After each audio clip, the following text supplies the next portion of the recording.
Damos la bienvenida al doctor Claudio Galarza Maldonado, médico del Hospital Monte Sinaí, especialista en enfermedades autoinmunes. Él tiene un posgrado en la Universidad de Nueva York.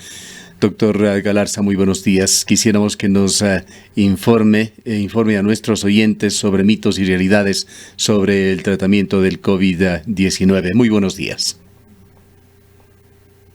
Muy buenos días, Gustavo. Gracias por la invitación. Bien, acabamos de escuchar esta información desde Francia. El gobierno francés ha aprobado la utilización de la hidroxicloroquina, medicamento tan mentado en los últimos días, pero con muchos controles y limitaciones, añadiendo en este decreto que ha dado el presidente francés Macron de que solamente pueden recetarlo los especialistas en la materia. Conozcamos el criterio de usted, que es uno de los especialistas aquí en Cuenca y en el Ecuador. Bueno, respecto a la hidroxicloroquina y todo lo que se ha armado alrededor de ella, disculpe, ¿hay un eco? Sí, lo que le agradeceríamos, no sé si está utilizando audífonos o con su teléfono celular, acercarse a lo que se pueda al micrófono para evitar realimentaciones, eso nos ayudaría. Perfecto. Entonces, le decía que hay que diferenciar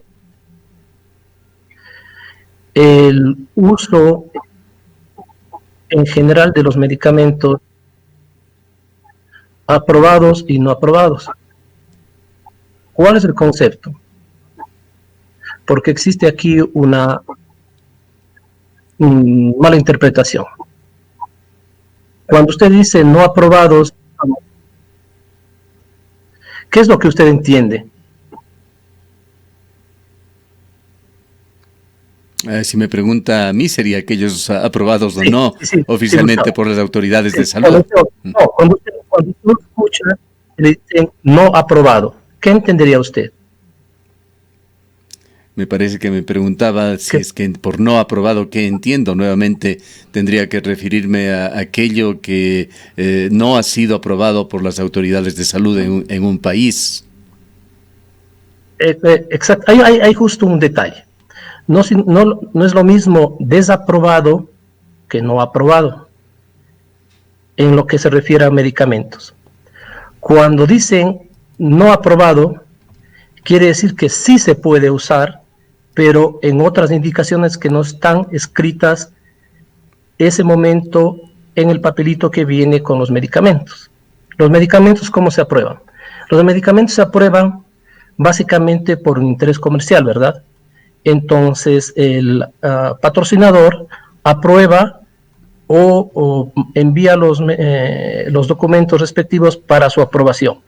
Pero todos los medicamentos, absolutamente todos los medicamentos pueden ser usados off-label, es decir, para usos no aprobados de esa patología exacta. Esto es lo que está pasando con la hidroxicloroquina y con la cloroquina, que se está autorizando para un uso no aprobado. Pero no significa que no se pueda usar, simplemente no está aprobado en ese momento para esta patología. Doctor, se ha demostrado ya que sí, doctor, la hidroxicloroquina en general, ¿sí? Sí, doctor, muy buenos días. Disculpe que le interrumpa, quería que usted aclare una situación que es importante que los ciudadanos, las ciudadanas lo tengan presente, que todavía no existe un medicamento para tratar exclusivamente el COVID-19, tampoco una vacuna, y que estos medicamentos que están apareciendo y que se están difundiendo a través de la internet, sobre todo, tienen más bien relación con casos específicos para tratamientos en personas que pueden recibir este tipo de medicación de acuerdo a la patología que presenten en la medida en la que la enfermedad vaya avanzando. Sería importante que usted nos dé a conocer los criterios sobre los tratamientos, si existen, no existen, para tratar el COVID-19. Mire, al día de hoy, no existe ningún medicamento efectivo ni ninguna vacuna que pueda solucionar coronavirus. Ninguno.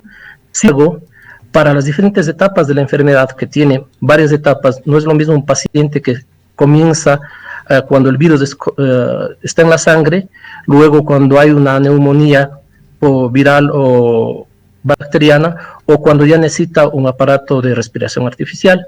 Los médicos usamos los medicamentos o los armamentos que tenemos a la mano. Y este grupo de medicamentos que ya ha sido aprobado, como decían, ya por el Ministerio de Francia y otros ministerios en Europa, puede ser usado en población de riesgo, por ejemplo, los médicos o el personal de salud. ¿Por qué? Porque sabemos que este medicamento, los antipalúdicos, pueden cambiar el estado de acidez de la célula donde crece el virus, haciéndolo más básico, ¿verdad? Cambiando el pH. Recuerdan ustedes de las clases de química, el pH, ¿verdad? Pues la célula tiene un estado ácido que permite la replicación o el crecimiento del virus. Cuando usan los antipalúdicos, lo que hace es cambiar el estado ácido por uno más básico e impide la reproducción. Esa es la base académica, digamos, científica de por qué los médicos alrededor del mundo están usando la hidroxicloroquina y la cloroquina. Algo anecdótico es que la cloroquina, los antipalúdicos, provienen del Ecuador, provienen de la provincia de Loja, de la planta de la quina. Ya imagínense que en 1630 comenzaron a usar en Ecuador, en el Virreinato de Lima, lo enviaron para el tratamiento de lo que llamaban en ese momento las calenturas terciarias, y fue la condesa de Chinchón en 1630 que comenzó a usar ya la planta de quina para el paludismo. Luego ya después de 250 años obviamente comenzamos a usarlo para el paludismo, pero también para enfermedades como el lupus y la artritis reumatoide. Es decir, por favor, no hay que confundir que un medicamento no aprobado no significa que está desaprobado. Significa que puede ser usado off-label, fuera de su uso común, por condiciones especiales y por un grupo de especialistas. Eso es exactamente lo que está diciendo el Ministerio de Francia actualmente, y más allá de eso, ya han comenzado estudios para probar en el futuro drogas podrían ser efectivas en población de riesgo como los médicos, enfermeras, etc. ¿Cuál es el estado de situación, el estado del arte, que es como conocen los investigadores en el uso de estas medicinas, doctor Galarza? Además de la hidrocloroquina, usted mencionó también ya la cloroquina, pero hay otros nombres que han sido mencionados como favipiravir, que no sé si es un nombre comercial o un genérico. Se ha hablado también de hidrocloroquina en una combinación con un antibiótico, acitromicina. Sí, mire, hay que entender bien el proceso de la enfermedad. Digamos, podemos dividir el proceso de la enfermedad en varias etapas para que sea más didáctico. La primera etapa es cuando usted está contagiado y también tiene los síntomas, ¿verdad? La viremia, cuando está en la sangre, el virus, y eso puede durar 14 días. Durante ese periodo, lo único que se tiene que hacer es estar en la casa sentado, aislado. Es el periodo que se necesita. Probablemente ningún medicamento se puede usar en ese momento. Luego, cuando ya pasa y existe una neumonía, o sea, una inflamación de los pulmones, sumada a una infección por el virus y sumada también a las bacterias que existen en el tracto respiratorio, se puede producir la segunda fase. Si bien es la misma persona, ya es un paciente completamente diferente. Y esos medicamentos que usted menciona, en general están usando los infectólogos, los neumólogos, sirven para controlar la inflamación y la infección. Son medicamentos contra el virus. En el caso de la hidroxicloroquina, tiene una acción directamente sobre la replicación del virus y puede mejorar el desenlace del paciente. Y la acitromicina es un antibiótico que también se está usando en conjunción con la hidroxicloroquina. ¿Qué pasa con este virus? Este virus tiene especial predilección por los alvéolos, que es el tracto, digamos, más distal de nuestros pulmones. Ahí se encuentra una actividad de una proteína que se llama también interferona, ¿verdad? Y esto produce un choque enorme inmunológico, un problema inmunológico que deriva en una superinflamación sumada por una superinfección donde realmente ya se pone en peligro la vida del paciente. En este estado es en el cual se está recomendando en Francia el uso de esta combinación de cloroquina y acitromicina. También hay otro medicamento que se utiliza justamente para ese problema de del choque inmunológico, digamos, del superchoque inmunológico, que es el tocilizumab. Es un medicamento que evita, y también se usa para la artritis reumatoide, que se propague la inflamación y obviamente ya la insuficiencia respiratoria.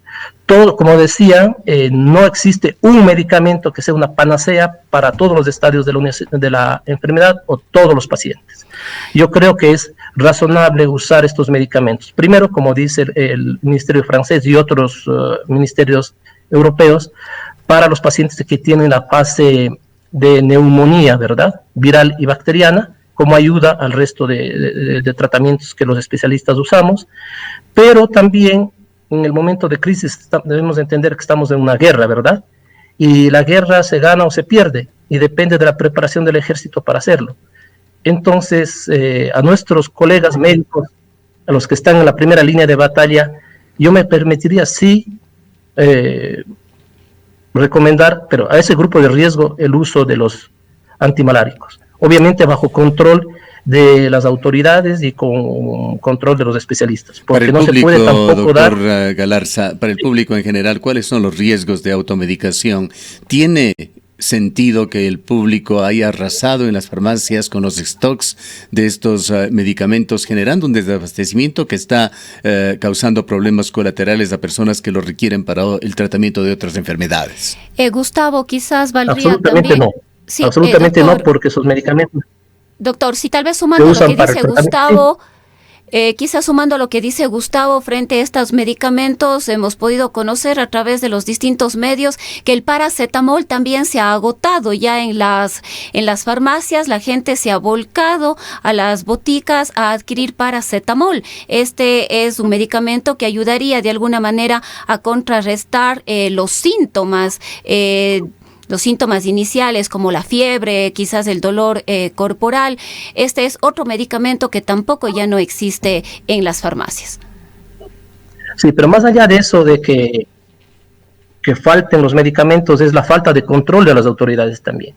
Al tener un sistema de salud muy débil en el país, no existe control sobre la venta de medicamentos en general.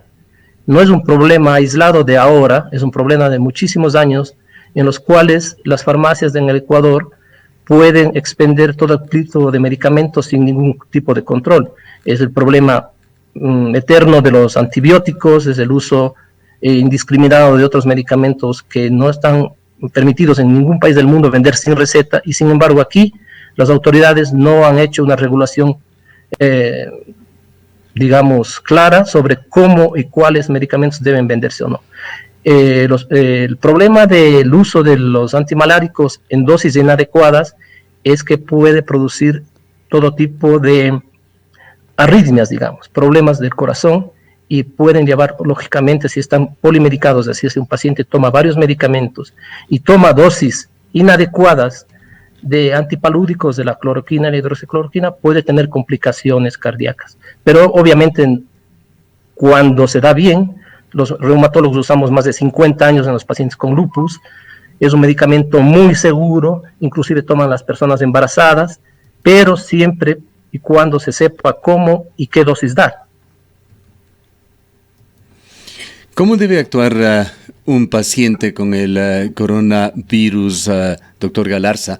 Y tendríamos que decir más un paciente que sospeche tener coronavirus. Sabemos que en Ecuador hay un déficit de kits para el diagnóstico. No le escuché bien, Gustavo, la pregunta. Le preguntaba cómo debe actuar un paciente en el escenario actual de Ecuador, donde existe un déficit de kits para diagnóstico, una persona que se sienta que tiene los síntomas que tanto se han divulgado. Bueno, está muy claro ahora que el déficit de diagnóstico va a ser muy complejo resolver. Los pacientes, el 80% de los pacientes con coronavirus van a tener una forma leve o moderada de la enfermedad. Todos deben quedarse en casa, ¿sí? Si es que tienen los síntomas, debe aislarse dentro de su propia casa, de sus familiares. Y lo más importante es mantener la calma.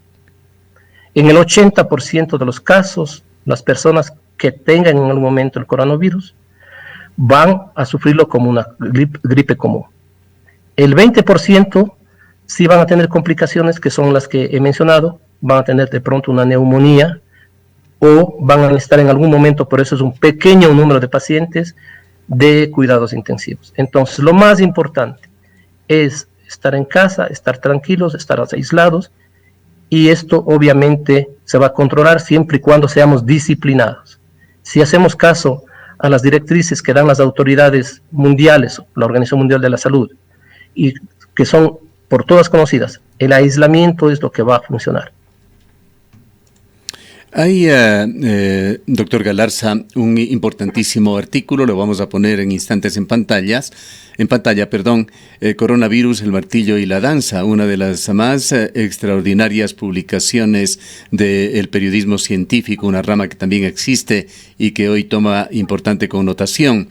En este artículo se explica de manera bastante clara para el lector común, de manera aún más clara para el lector que tiene algún conocimiento de carácter científico, qué es lo que sucede con esta pandemia y sobre todo con respecto a las estrategias que se aplican en unos y en otros países del mundo. Entre estos se destaca una estrategia de mitigación, que es, por ejemplo, lo que intentó en primera instancia utilizar Gran Bretaña o utilizar los Estados Unidos o lo que estaría haciendo México, a diferencia de una estrategia de supresión, que es lo que habrían hecho China, Singapur y otros países, y entre ellos entendemos, de acuerdo a la lectura de este artículo, que está también Ecuador con una estrategia de supresión. Quisiéramos conocer su punto de vista, esto es más de epidemiólogos, sin embargo usted con certeza tendrá también conocimiento en esta área por su especialidad. Quisiéramos su comentario sobre estas estrategias de mitigación o de supresión, que parecen ser las dos principales alternativas, haciendo énfasis en esta de supresión, que es la que está intentando aplicar el Ecuador. Bueno, sí, existen esas dos tendencias. La primera, que como bien decía usted, en Inglaterra, en Holanda, en Suecia, de llegar a una inmunidad comunitaria, ¿verdad? Uh-huh. Y aunque ya en el Reino Unido esas medidas están poco a poco haciéndose más hacia lo que estamos haciendo aquí en Ecuador o en el resto de países. Pero mire usted, si usted compara Alemania y Corea del Sur, donde realmente las medidas no fueron tan draconianas como hacer como aislar completamente a la población, son los sistemas de salud también que responden. Claro, permítame la interrupción aquí, doctor en países Sí, si me permite una brevísima interrupción. Sí. Aquí el caso de Alemania y de Corea del Sur que usted ha mencionado, también lo dice este artículo y hay otras fuentes que dicen lo mismo. Está la enorme diferencia con respecto a países como los nuestros, es la capacidad de realizar test comprobados, PCR fundamentalmente, en los pacientes. Ellos han hecho masivamente, incluso han combinado tecnologías como la identificación de las personas para hacer un seguimiento al detalle de cada uno de los ciudadanos contaminados. Esto en Ecuador es imposible. Vivimos un escenario absolutamente diferente sobre el cual decir cualquier cosa es ya redundar. Perdóneme la interrupción y siga, por favor. Sí, justamente si usted nota lo que han hecho en Corea del Sur es control de la población. Podemos decir que es una forma diferente de aislamiento, es una forma de control estricto, y lo que también se ha hecho en países de la ex Unión Soviética o en países de Europa del Este, donde existe un sistema de salud prácticamente militarizado, donde se ha podido, gracias a los epidemiólogos militares, lograr el control, digamos, de la población, como en una guerra, ¿no?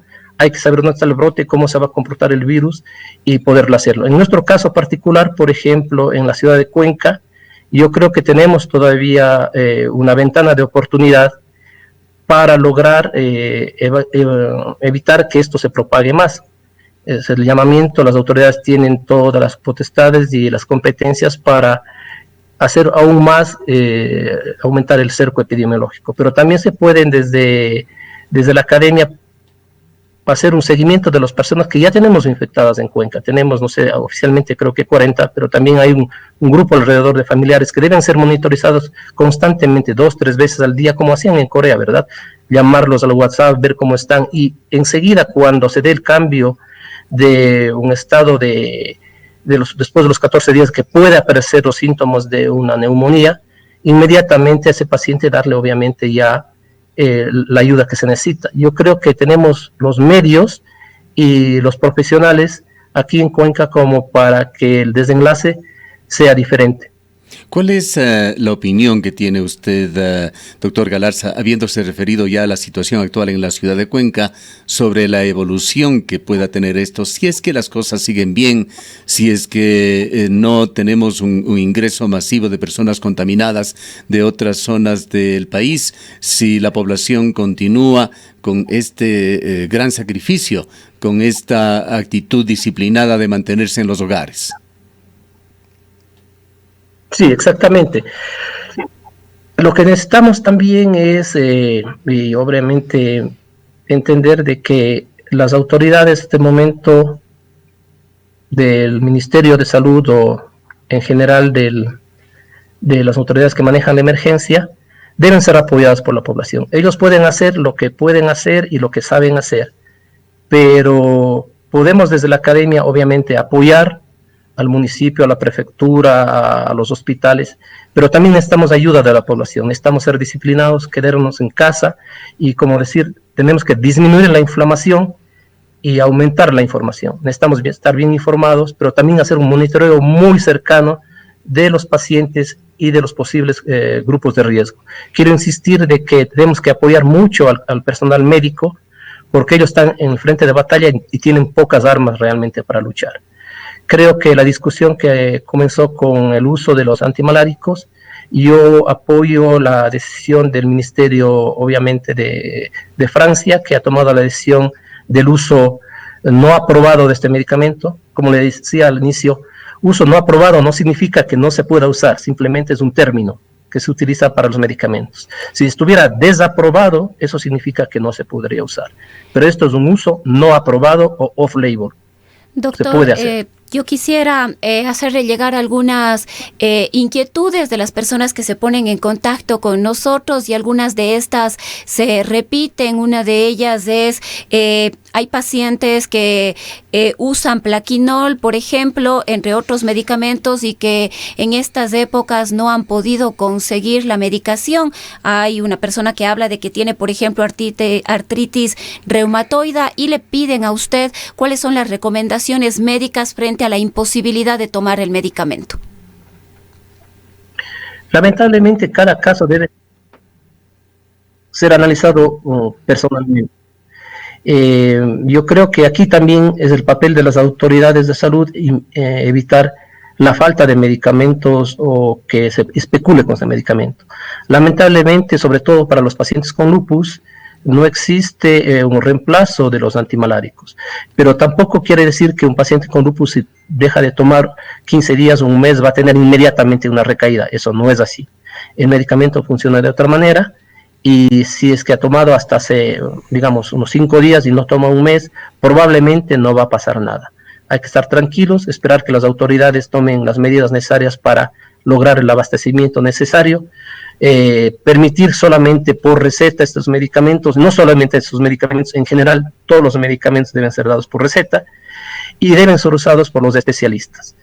Si es que los pacientes ya en un momento dado tienen una neumonía viral y bacteriana, deben ser tratados por los infectólogos, por los neumólogos, y nosotros podemos colaborar nada más en asesorar de cómo es la mejor forma de usar estos medicamentos, que incluyen, como les decía, la cloroquina, la hidroxicloroquina, el tocilizumab para evitar ya la hiperinflamación y obviamente un desenlace ya más grave.